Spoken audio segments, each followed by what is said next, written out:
Hello viewers, welcome to my YouTube channel AHS English Education.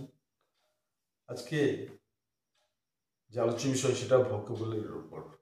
এখানে কয়েকটা word লেখা রয়েছে, প্রত্যেকটার অর্থ কিন্তু ডুবা, জলে ডুবা আর কি।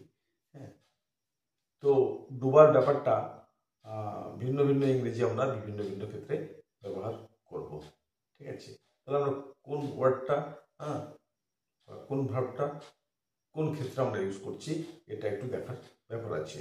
ঠিক আছে, তো প্রথমে লেখা রয়েছে ড্রন, DROWN। ঠিক আছে, তাহলে যখন কোনো লিভিং অ্যানিম্যাল বা কোনো হিউম্যান যাই হোক না কেন, মানুষ যখন ডুবে যাচ্ছে তখন আমরা ভার্বটা ইউজ করবো ড্রন। ঠিক আছে, এখন আমরা বলতে পারি the boy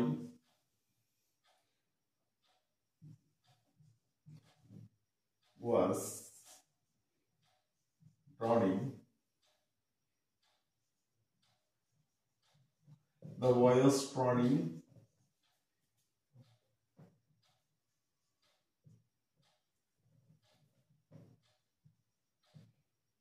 in the river. In the river. The boy was drowning in the river. অর্থাৎ ছেলেটা নদীতে ডুবে যাচ্ছিল।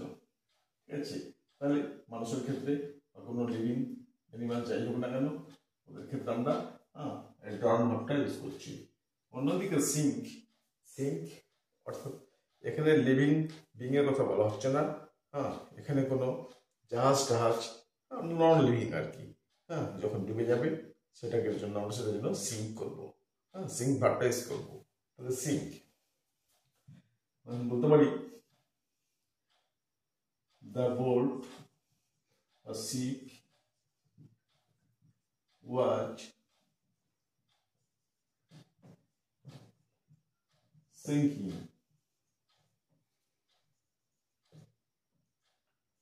into the river, into the sea, সমুদ্রে। তাহলে হলো the ship was sinking into the sea, অর্থাৎ জাহাজটা সমুদ্রে ডুবে যাচ্ছিল। প্লাঞ্চ, ঠিক আছে, প্লাঞ্চটা কি আকস্মিকভাবে কেউ জলে টলে পড়ে যাওয়াকে প্লাঞ্চ বলবো। ঠিক আছে, তাহলে বলতে পারি দ্য বয় plunged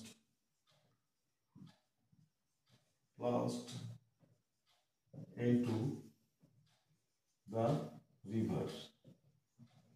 তাহলে আকস্মিক জলে পড়ে গেছে, সেক্ষেত্রে আমরা প্লাস ভার্বটা ইউজ করব। এরপরে রয়েছে ডিপ। এই ভার্বটা আমরা কখন ব্যবহার করব? এই ভার্বটা সেক্ষেত্রে ব্যবহার করব যখন কোনো কিছু ফুললি অথবা পার্সিয়ালি কোনো কিছুতে ডুবানো হচ্ছে।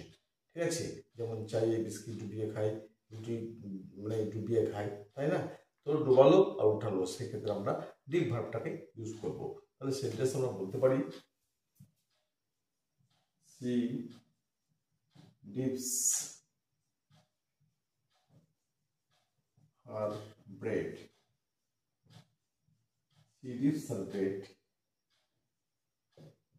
into the cup of tea. She dips her bread into the cup of tea. অর্থাৎ সে তার কাপে বিস্কিট ভিজাই, while taking tea, চা খাওয়ার সময়।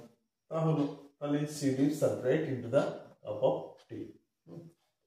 আশা করি ব্যাপারগুলো বোঝা গেছে কি ক্ষেত্রে আমরা কি ভাবটাকে ইউজ করবো, যদিও প্রত্যেকটা অর্থ ডুবাই হচ্ছে। তো ভিডিওটা ইনফরমেটিভ হয়ে থাকলে চ্যানেলটা সাবস্ক্রাইব করে পাশে থাকবেন। Thanks for watching.